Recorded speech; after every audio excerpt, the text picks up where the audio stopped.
Hello, everyone, and welcome to the Geary, Stein Stevens Show, an amazing video podcast with sports stars, entertainment celebrities, and other great guests, combining one host who has no legs, one host who lives in Duluth, Minnesota, and another host who seems to never be on the show. But now, on to the show with Troy, Dave, and maybe even Will.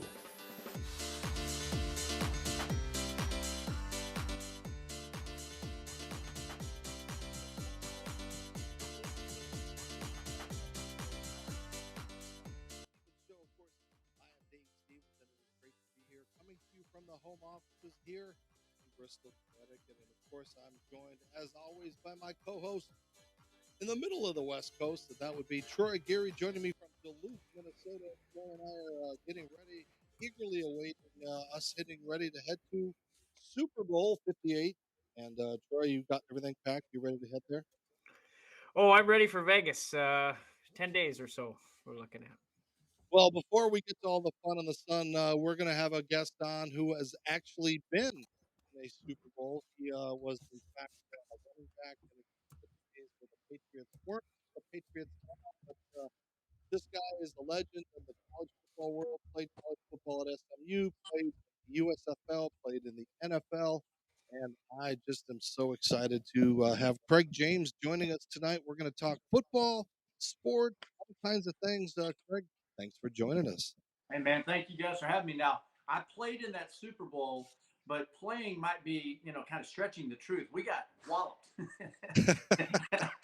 At least I got to be there, I guess. A lot of players have not been in the Super Bowl, so I'm grateful that I was there. And we've seen a lot of the shows in those days since then that really talked about what those Bears were like, and just how they were prepared, and actually they shut kind of down in the second half, or it could have been a lot worse for you guys. Yeah, you know what? And it's really, I keep hearing all these modern day guys talk about, hey, this evolving sport that we have here, the analytics and all this stuff. Football is blocking and tackling, and the Chicago Bears blocked and tackled as well as anybody. They could have played in this era of football. They were a great football team with good football coaches, and it's blocking and tackling, and they did it at a high level. Look at that good-looking young man, and you really, other than a little gray, I mean, I don't look the same as I did back in 1983 and 81. But it is so great to have you here joining us, Troy. Yeah, I want to ask you about that 1985 season. I mean, Super Bowl aside, I mean that was your best year statistically in the NFL. Over 1,200 yards rushing, another 350 plus yards receiving. Just talk about the season that you had in the AFC Championship game against Dolphins, where not a lot of people gave you a chance. And the Patriots had, I think, 18 straight times they'd played the Dolphins and not beaten them down there. So it was like not expected. But we had an identity. We knew that we were a running team. We were a physical football team. We had a really good defense led by Andre Tippett, and they turned the football over for us. And we had a mindset with a head football coach in Raymond Berry, who was a former player. He understood us well, and he knew that we liked to be physical, and we were going to run the football. They knew we were going to run the football, but they had no way of stopping us. And it didn't carry over the success. They always think you guys are going to get back there the very next year, and of course, neither team made it back, and there was not a dynasty for either one until the Patriots started that a long, long time later. I mean, you guys, did you ever think you were going to get back? Dave, the next year, I thought we were going to the Super Bowl for sure. We were a better team. And we had to go out in the second round and play the Denver Broncos, a guy named John Elway. And John had other thoughts. We were in the lead, and they got us in the fourth quarter. That showed me how hard it is to repeat in football, in any sport. So a team like the Chiefs going 6 straight AFC Championship games, that's like incredible mental fortitude that they could do that. What the Patriots did with Brady and Belichick was unbelievable. And I think in any sport, players know how hard it is to do it week in and week out. I want to ask you about your brother. He played 10 years in Major League Baseball. You were a pretty good baseball player yourself. The New York Yankees offered you a contract out of high school. Were you entertaining that offer, or do you just wanted to go play college football? Well, I was love struck in high school, and my high school sweetheart, I followed her to SMU. It was actually the Phillies who offered me $125,000 out of high school, and I turned it down. That was a lot of money back in 1979. The Yankees asked me and offered me after my junior year of college. But at that point, I was so far down the road in football, and I was projected to be a #1 draft choice. So I didn't do that. I did play 2 summers of college baseball, one of which I had to talk the team into letting my brother play with us. And so I'm glad. I'm glad that I played football. Chris had a great career in baseball. I used to enjoy going to watch him play, and he was definitely blessed. I walked in one time and watched him hit a home run off of Nolan Ryan, and I was like, wow, that's pretty good. And you've had that lineage throughout your family and your kids and everything. I mean, as we talk about the different phases of what college football has been like, you played in a great era, a lot of legendary coaches. Then we got into the middle changes, and now we've got all this craziness with you can travel and change portals and change teams 4 or 5 times. I mean, do you like where college football has gone since your time? Well, I like the fact that the players are being compensated. It's their professional years. 97 or 8% of those kids will never play in the NFL. So their earning years are between the years of 18 and 21 or 22 years. Why shouldn't they be able to earn money? It's unfortunate it's taken this long. It needs to get put together better, though. There needs to be a players association for all men and women in college athletics to have a voice at the table. And it is evolving and it's getting there. I don't like that you don't really have that guy that comes in as a freshman and he earns his way and you're waiting for him as a junior and all of a sudden he comes on and now he's a part of the team and the legacy of his university. So there's that missing piece to it. Coaches move, they're free to move. Players should be free to move, and that's what we're seeing right now. Just a quick follow up on that. Do you think the transfer portal, like Nick Saban is saying, is ruining college football? Well, it's challenging the coaches. Not this season, but the previous season. I went to just about every practice at SMU. Rhett Lashley, the new coach there, he invited me down, and I drove down every morning and went to practices, meetings, and got to know the players and the team. I got to see the current culture of college football. After about week 4 or 5, the players that weren't playing or weren't getting the carries or the receptions that they thought they were going to get, now their mind starts thinking about, okay, where am I going to transfer? I need to have dad call and go see if someone's interested in me. It's a business. And the coaches today in college football must immediately, overnight, turn over a new roster. 30, 40 kids come in that are new from the high school ranks and those in the transfer portal. And you got to convince them that they're going to become a team. Teams win sports and championships, not individuals. So that's the greatest challenge that we have right now for Nick Saban. Saban had guys, he'd bring them in there and he'd work them for a year, get them going, and they'd have a great second or third season, and they go on to the NFL. So the game has changed in that sense. Greg, and we talked about SMU and that amazing career that you had there in that backfield. I mean, what are some of your memories as far as back in that day when you played and what the game was like? And again, watching those gazelle-like moves that you had. First time I've been called a gazelle. I like it, Dave. Well, we were, again, Ron Meyer was the head coach. He was a tremendous organizer of talent and assistant coaches. We had a Hall of Fame coaching staff. Dante Scarnecchia was our offensive line coach, who went on as in the Hall of Fame, probably in the NFL. And so we were a team of great players that came from Houston. And once we figured out how to win, we were unstoppable. And you got to go back to that era. The Southwest Conference was, in my mind, like the modern day SEC. It was the place. It's where you wanted to play. It was Saturday. It was football. And it was the best players from the state of Texas going against each other. We knew each other. And so that era of football was fantastic for the region. It was a great regional rivalry that you had most every weekend. And our SMU football team, we had so many great players led by Eric Dickerson. Was a great player, great teammate. We're still, it's like a brother. I love him. I see him all the time. So it was a pleasure to play with a lot of our players at SMU. Yeah, we talk about that 1-2 punch. As you mentioned, you guys were just legendary, and that turned into a great career for him and you. And talk a little bit about what that was like as Eric Fluid. ran in those days. That at times he made it look up and down the field. Yeah. You know, it had we not been friends, it wouldn't have worked because we ran the I formation. So there was only one tailback. And so he'd start one game, I'd start the next. If he went and there was a turnover and it was after 2 plays, he'd go back in. Same for me. We were friends, and the coaches knew that we were working it out amongst ourselves. Over the career, I think he averaged 19 carries a game, and I averaged 17 carries a game. Watching him run, though, taught me how to run. The competition. He has said it before, and I've said it before.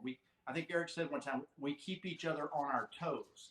And the competition in the weight room and the off seasons, he was such a great, powerful runner. Once he realized and figured out that he could run over you just as well as he could run away from you, then it was all bets off. And he became the NFL legend that he is.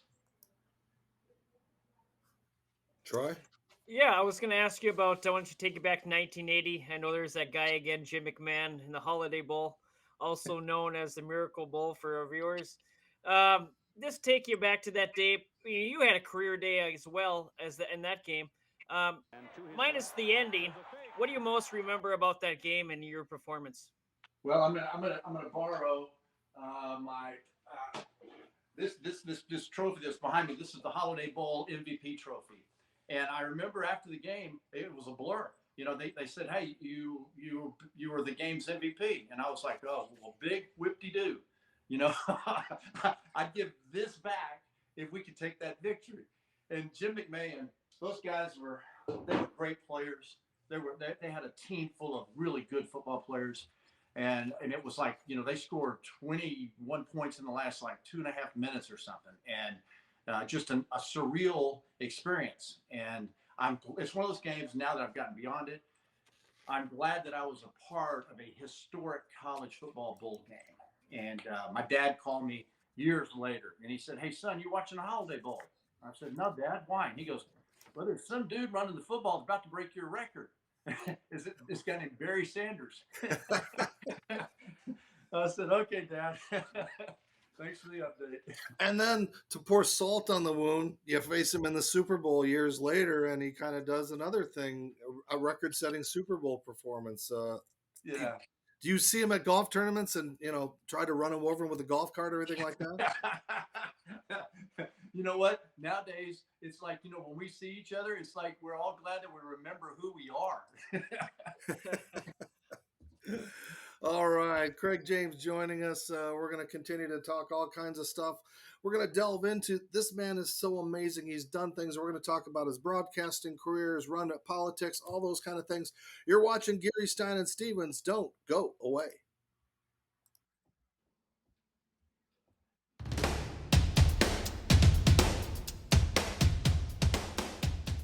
They can strike anytime or anywhere. You can have one while giving a speech at your best friend's wedding or in the middle of your uncle's funeral.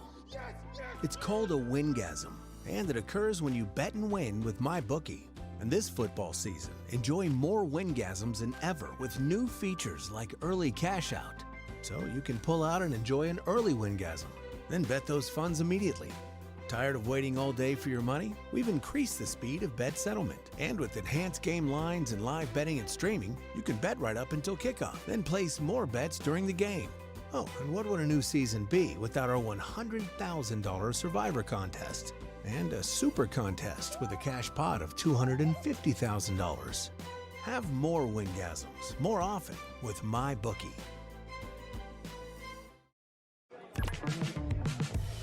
Whoa. She's totally checking me out. She's probably looking at my arms. Or maybe just the shirt. I mean, the shirt is my secret weapon. It shows off my arms and doesn't cling to my stomach. Who could blame her? Hey, I like your shirts. You want to get out of here? Unleash your confidence with fresh, clean threads. That's right. Fresh, clean threads, and I look good. I've got my fresh, clean threads wearing them tonight. We're back. Craig James joining us, and again, we talk about this amazing career, but little known things. And again, I work hard to find little known gems of our guests, things to maybe bring up some fun, maybe embarrass them again. But I found this whopper of a one that's going to make you feel as old as I felt unleashing this gem from the USFL. Take a listen. On the other side, number 32, Craig James of the Washington Federals, another very big name in this league. And a very fine football player. He's a strong, hard runner. His problem is how much blocking he's going to get, because the offensive line for the Federals is a little young, and you're only as good as an offensive lineman when you're a running back. That's Lee Corso, who will be with us all day, one of the most entertaining men in football. Yeah, how about that? 41 years ago, Craig, and you played in a stadium where there were literally no one there, and this was professional football, and again, they were trying to build their offense around you. Donald Trump owned the Generals. He's back somehow doing stuff in the world that I don't know what he does these days, but, what was that like to play in the USFL? Hearing Lee Corso talk about you 41 years ago. Oh, my gosh. Well, one time we were at practice, we had a player on our team named Coy Bacon, and Coy was like 40 years old. He may have been older, and here I am, a 21-year-old, and he had played for the Redskins. He was a legend in the NFL. And I remember asking him one day, I said, Coy, is this really like pro football? He goes, "You're getting paid, ain't you, kid?" I said, "Well, there are rumors I was being paid the previous 4 years I played." He was like, "Well, you got me there." You know what it was? There were a lot of good players in that league. Really were a lot of Doug Flutie, and the list is huge of players. Jim Reggie Kelly. White. I mean, I go through the stats, and you're seeing Chris Carter and all these guys. So the football didn't suck. It's just it was not planned out well. But good memories, or what was a vastly difference once you went from the USFL to the NFL? Well, okay, so I have to keep it within context when I think about this answer. In the context of time, I'm really glad that I did it. It was an adventure. It gave me a chance to do something unique. I was the fourth player selected in the league draft. It was flattering. This picture, by the way, that's not flattering. I didn't mean to interrupt, but you look like an Indian chief. That's supposed to be art of you. But anyway, go on. We'll look at some other USFL stuff. Well, it was fun to be around something that was in the inaugural season, right? But we were really arguably maybe one of the worst teams ever. I'd gone from a 15-0 state championship team in high school in Texas. I'd gone to the conference champion teams, really a national championship team at SMU. And now all of a sudden I'm playing in Washington for the Federals in the wake of John Riggins and the Washington Redskins and their world championship. So it was, I have great memories. I'm glad I did that. I'm really glad that the NFL, we were able to work it out. The Patriots had drafted me in case it didn't work out, so that I was able to transition over to the Patriots and play in the NFL. But I did get beat up pretty good. And of course, after that career, you jumped into the broadcasting booth, and I can't move away from this segment without finding a couple of those little gems as well. Take a listen. You know what? They just happen to be offsides. It's just five. Way to go, Coach Belima. Give it to the old fart. And West Virginia's slowly getting it going a little bit here late in the game, but South Florida defense is taking it to them. Swarming bulls. That's the worst kind of thing you can have out in the pasture is a bunch of swarming bulls. But know this, the Big East. the Big East, just showing you their data. Watch out, cows. Let's just continue. Rutgers and Syracuse. Oh, I used to love watching you with John Saunders. What a wonderful guy he was to work around and to just see the fun. We worked at ESPN, but we didn't see each other, didn't meet until the softball game a couple of months ago. But just your memories of working on TV and actually trying to be a critic without hurting and upsetting people like we're seeing a lot of those guys do today. Yeah, I was blessed to have worked with a lot of great announcers, and John Saunders being right at the top of the list. A very dear friend, and tragically, life ended too soon for him. But he and Flutie and the guys that we had, the camaraderie, at that time, there wasn't 1,000 different outlets. And when I started ESPN in 91, when we went on Thursday nights, you had to know what you're talking about. True journalism came into play, and you were expected to do that, Dave, and so was I. And there's Fowler. When Chris Fowler and Lee Corso and I started College Game Day for 5 years, going on the road and doing what we did, I have to, again, stay within context of that time and why I left ESPN to go to CBS. I had 4 kids at home that were young. I was missing them. I was gone all the time. Tarico Theismann and I were doing Monday night countdown show. I was never at home. So I needed that for my family. I don't regret doing that. I'm very thankful that I had a chance to experience those early years at ESPN. I mean, man, it was just crazy early. We used to argue. We had to wear a blue blazer. And I remember I finally got him to go to a different shade of blue on the blazer. And that was a big deal. And we used to script everything. The directors, they used to know it would be like, okay, Chris to Craig, Chris to Lee, Lee to Craig, to Chris. And then they finally figured out, let us go. Let us just let it flow. And great chemistry, a great time. Herb Street came in, and they have had a phenomenal run with College Game Day. And I'm glad that I had a chance to get back to ESPN in 2003 and spend another almost 10 years. And Craig, you've been so forthright in the things and the challenges that have happened in your career. You left to go to another organization, and some things didn't work out. Some things were attributed that weren't true, and all those kind of things. I mean, did it leave a bad taste in your mouth to go through something like that, so public and so personal, and yet you still came out on top because of your faith? Yeah, man. Thank you, Dave. No, there's no doubt about that. My faith has been the foundation for how I've been able to get what I've done and to sustain the dips in the run. I think I was kind of at the tip of the spear when it came to kind of canceling out. And I made some comments when I was running for the United States Senate in a debate, standing right next to Ted Cruz. Ted Cruz had the same question, and we answered it. And it came back to haunt me 18 months later. Didn't even say another word about it. And so I'm okay with that. It ended a 23-year run, and I miss camaraderie. I miss this. I miss having sometimes a stage to say things about the transfer portal or about the analytics in the NFL, this or that. I miss sometimes having a stage for that. But in general, I'm a grandfather of 7, about to be 8, and I'm called Pop C. And I'm able to see them, have fun with them, and be goofy. One of my 5-year-old grandsons, though, he said to me the other day, he goes, "Pop C, how come your jokes are not cool and funny?" You got to let him see some of your clips on TV where you're busting people up. Those are good times, and we really miss you. I do. I know I do, and I miss you. As far as seeing that fun thing, they keep phasing these old guys out. They get rid of the Bermans and the Tom Jacksons and all these guys, and now we got the McAfees, God bless them, doing it differently. And again, it's that 7-second TikTok mentality. If they're not screaming and seeing, they're going to click that dial, right, Troy?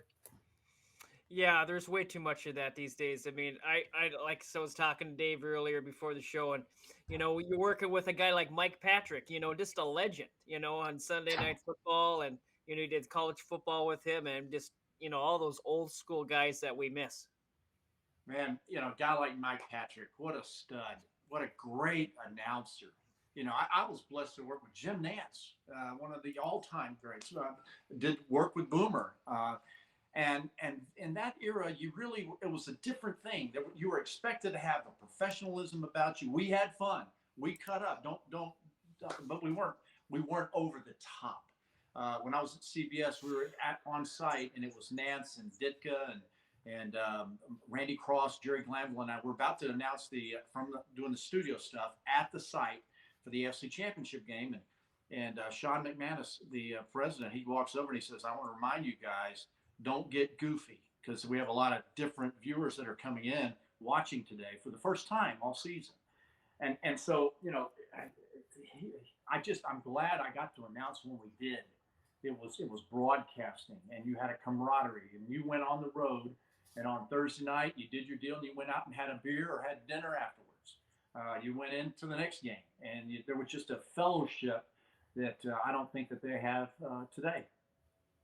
Well, it's been great to see what you've done, and to, hopefully one of these networks should come pick you up and utilize you, somewhere down the road to continue to do the amazing things that you've been doing on TV.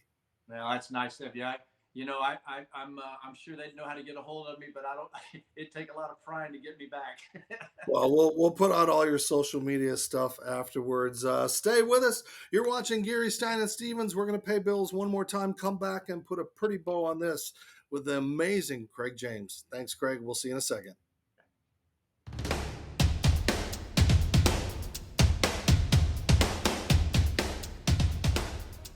Hi, everybody. Dave Stevens from the Geary, Stein, and Stevens Show. And Troy and I are on the road all the time covering games, doing things, my motivational speaking. But I have connected with LifeWave, which has really changed my life. And it's an amazing patch that not only helps me to live my life, it keeps me very active. Tammy Wellman is joining me. And now, Tammy, you put these patches on me. It is a stem cell regeneration plan. But tell us a little bit more how it works. Yeah, so these patches are amazing. They're wearable wellness. They're non-transdermal patches. Nothing goes in your body. Your body gives off light. They capture it and they activate your body's own repair system. Your body goes to work to heal things that are in need of healing. Pain reduction, things like that. It gave me an opportunity to play in the Celebrity Softball Classic. This video of my base hit, I wouldn't have done it without these patches. So please, if you want to know more about this product, go to patchit.life. LifeWave, it's changing my life.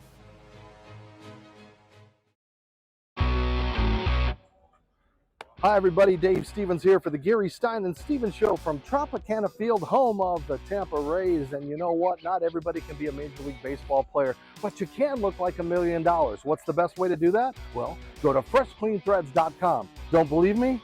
That's right. You can look professional, feel good, and not spend a lot of money by wearing Fresh Clean Threads. They have amazing shirts. They've got Henleys and polos, long sleeves, and even bomber jackets. And if you like them, you can save some money by typing in the show code GSS Show from the Geary, Stein, and Stevens Show to save 20% off. So if you can't be a major leaguer and you want to dress like one, well, go to freshcleanthreads.com. That's freshcleanthreads.com. Tell them Dave sent you. Use that code GSS Show.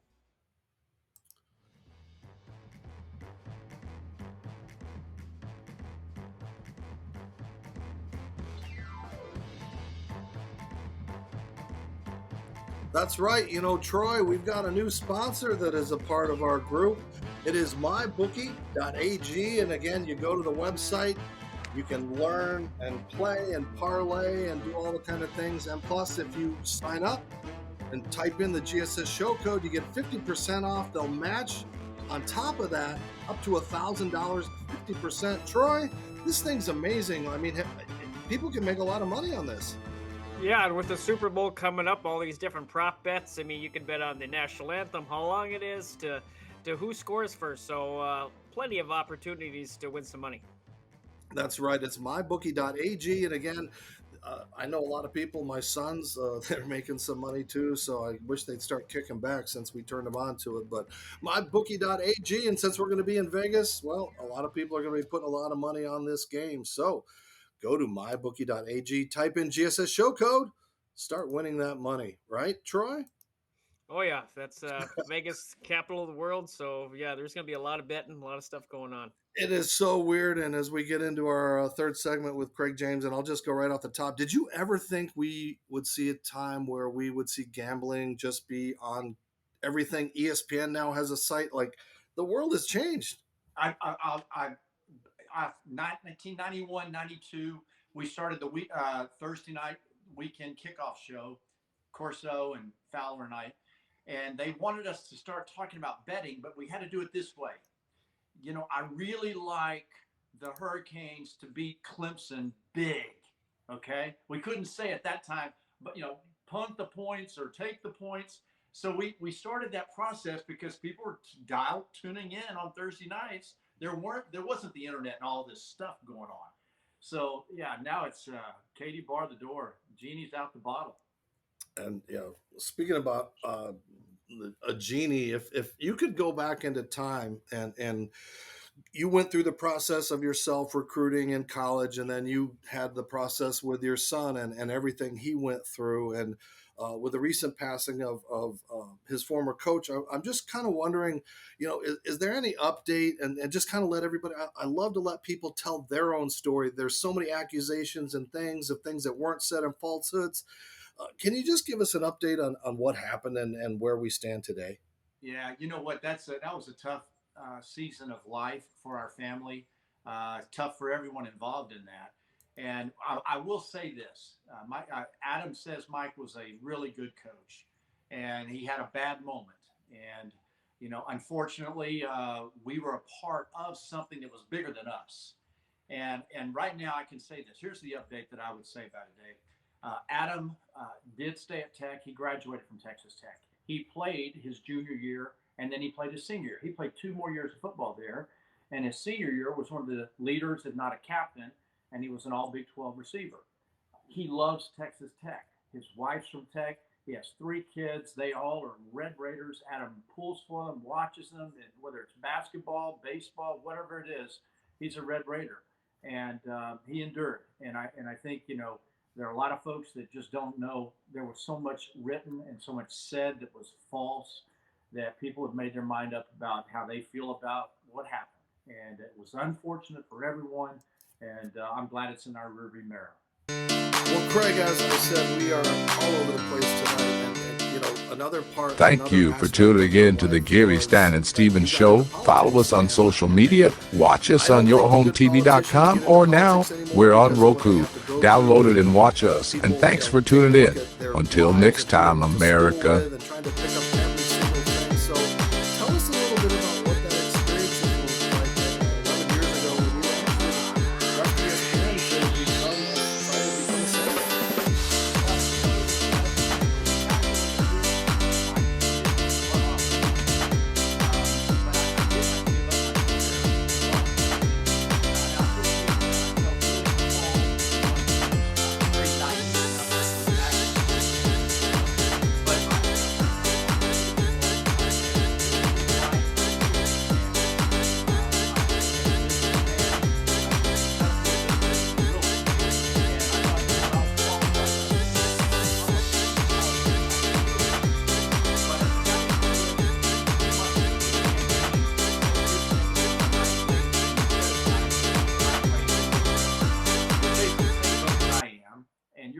Was 3 years ago. He had been out and he said, this is a game.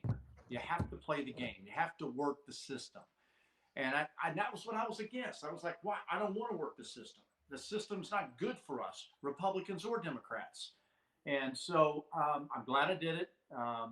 It definitely was an expensive experience. And I would not recommend it to people. But we need men and women. There are so many men and women on both sides of the aisle that are qualified, that love America, that love the Constitution, that love the protections and the freedoms that we've had in this country, that are qualified, that just won't run because, as you said, you're going to get picked apart. Yeah, and I'm not here to say who I am or for, but our 2 choices are going to be 80-year-old men, and we can't come up with better, more diversified, qualified people that are more in touch with society. That's why I'm at a loss of, like, really, we can't come up with better people that really want to be servants, that don't have horrible track records or ethics or anything that is on both sides. The accusations are there, but I'm scared. Like, I don't know what we're in for. Where do we go? What's our option? We don't have an option. America is the last great place on the planet. And I have to remind myself, God's sovereign. He is in control, and he knows the outcome. We have to support whoever our leader is, and I'm hoping that the system will allow itself to flush a little bit to bring some newness in for both sides of the aisle. And I'd like to follow that up real quick, because, again, you played in an era that didn't have social media and didn't, everything you said wasn't always written, and sometimes you were protected by sports writers. But, Tim Tebow was destroyed for his beliefs, and I think it cost him a job in the NFL, and I think it cost him a lot of things. I mean, could you have lived your career nowadays and been as forthright of your beliefs and not just been destroyed? Yeah, I think I could have, Dave. I used to read the Bible. We had a Bible study group with the Patriots at SMU. I mean, most of our team, we were in a Bible study together. And I think there would have been support in that era from the people that matter. You're never going to please everyone. And it's okay for someone to have an opinion that they don't like what I'm doing or what I believe in. I believe Jesus Christ is Lord. And it's okay if you don't believe that. But don't tell me I can't believe that. And that's where we've come to now. And there's a line in the sand. And I just there's so much hatred and so much angst in this country, man. You can't go down the road without somebody wanting to road rage with you. You can't go to the grocery store. Someone's mad that you're in front of them. These are trying times for sure. Well, Craig, before we move on, I just want to commend you for sticking up to your beliefs in religion, even though it cost you quite a bit, and I admire you for that. So thank you, man. We both met you a couple months ago at the Celebrity Softball Classic in Frisco. If anybody ever needs a pitcher, Craig is a heck of a pitcher. Talk about that experience. That day we had some great times. I love playing in that game. It was so much fun seeing you guys. I look forward to doing it next year. And I got to tell you, I wasn't planning on pitching, and so it's like doing lunges. My left butt cheek was sore for 2 months. I had to ice it. It was terrible. Well, you should have used your LifeWave patches, that we were connected with, of course, that you can find at patchit.life. No, but yeah, it was so fun. And we just had Nancy Lieberman on the show recently again. Just so great to connect with people like you that, again, our paths never got to cross when we worked at ESPN, and just to be able to have that fellowship and to talk and to have some really frank discussions about life and things like that. I really enjoyed getting to know you now and continuing this friendship. Yeah. You guys ever have a question or something I can weigh in on or a thought? Let me know. I'd love to join y'all. I really appreciate you guys asking me to be a part of your show, and it's great seeing both of you. All right. Well, Troy, any final thoughts? Well, again, Craig, I just want to thank you for taking time out of your busy night, grandkids running around to join us, and hopefully we'll see you soon. You got it, guys. Y'all have a great one. Great seeing you, and thank you. Thanks, Craig. Legendary Craig James joining us from his home. And again, just Google the man, and he's just not a football player. He's done so much. And again, oh, by the way, biggest challenge as a grandpa? The biggest challenge is not to be too big of a goofball. I love watching them play flag football, basketball, softball, and I just sit there quiet and I watch. And my wife's like, "Man, that umpire doesn't know what he's doing," and she's pushing on me. So I stay under the radar, but it's so much fun. They're between 5 and 9 years old, and 7 of them, and one more coming. And man, it's like, I feel like our kids were just that age. And now here I am watching my grandkids. It's really fun. They have no idea, by the way. They have no idea. They come in my office and they see all these footballs and trophies and things. And they're like, "Pop C, you're too old. You could never have played football." So I'm going to have to make a video of myself to show them I really could run and play. Well, they can see this episode and they can see your running and stuff. You can catch it on your home TV and Roku. And again, thanks everybody for your support. We'll be at Radio Row. We got some great sponsors, some great guests already booked. Lee Steinberg stopping by. So again, everybody, we can't thank you enough for the love and support of the Geary, Stein Stevens Show. For Troy, for Craig, and myself, we'll see you next time.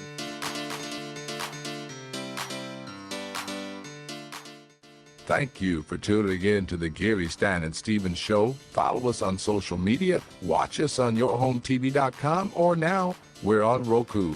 Download it and watch us. And thanks for tuning in. Until next time, America.